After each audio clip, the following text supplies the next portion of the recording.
Buenas tardes, Alberto. Esta es mi lección número 2 de religión sobre si se puede conciliar la fe y la razón. Para poder responder esta pregunta, primero hay que ver un poco sobre la ciencia y reflexionar sobre esta misma e inclusive preguntarnos sobre la misma. La primera pregunta que deberíamos realizarnos es, ¿puede la ciencia explicar todo? La respuesta corta es no, pero esta es así por un sinnúmero de razones. La primera es que las afirmaciones científicas van cambiando por nuevas afirmaciones científicas, por lo que antes o todavía creemos cierto puede en un futuro no serlo, pero ser probado por la ciencia.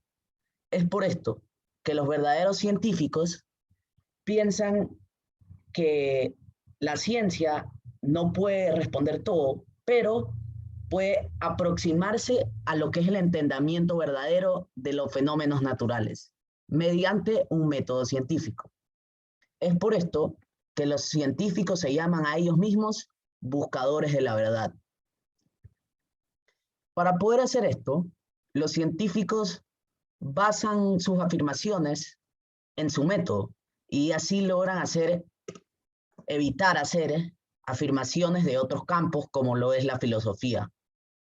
A pesar de que la mayoría haga esto, algunos hacen afirmaciones en base a la filosofía, algo que no es bueno, porque si se practica la ciencia hay que seguir y cumplir sus normas. Sin embargo, que pase esto es algo normal, ya que como Einstein decía, todo investigador es como un metafísico oculto. Es por esto que hay que distinguir entre las afirmaciones de la ciencia y las conjeturas del pensamiento de los científicos, que es muy diferente. Entonces, no deberíamos distinguir. Para poder responder si la fe y la razón se concilian, hay primero que saber los pensamientos de la gente que opina lo contrario, que la fe es lo contrario a la razón. Bueno, en los últimos años, varios pensadores le daban a la religión el origen más bajo y decían que la religión venía del miedo de antiguas culturas y por lo tanto era mala.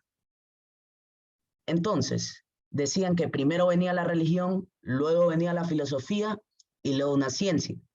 La ciencia. Esto era una hipótesis muy aclamada en su momento, pero esto fue una simple sustitución, ya que se dejó de elevar a la religión en lo sagrado para elevar a la ciencia en el lugar sagrado que ocupaba la religión.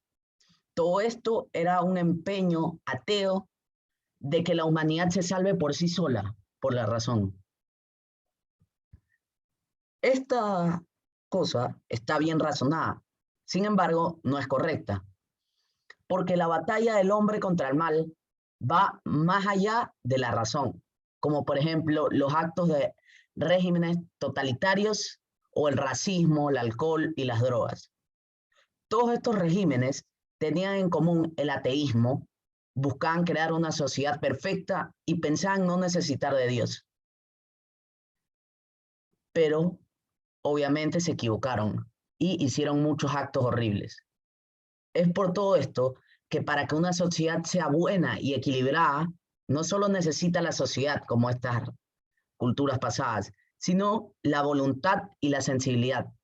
Entonces, por esto podemos concluir que se necesita un equilibrio entre la razón, la voluntad y la sensibilidad para poder formar lo que es una buena cultura. Entonces, también podemos concluir que guiarse solo por la razón es malo, ya que cada persona puede cometer errores y la razón puede ser pervertida. Como ejemplo de guiarnos por la razón sería guiarse por una computadora, que hace muy bien su trabajo, pero alguien debe revisar que esté bien programada la computadora. Asimismo es la fe, que nos guía nuestra razón en el camino correcto, haciéndonos entender lo que es lo bueno y lo que es lo malo.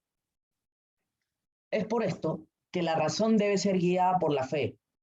Por eso es que las ideologías que no creen en la fe y que creen solo en la razón han fracasado, mientras que la religión cristiana después de 2000 años y varios eventos trágicos, se mantiene, lo que nos hace sospechar que la religión forma parte de la naturaleza del hombre. Entonces, la fe y la razón sí se pueden conciliar.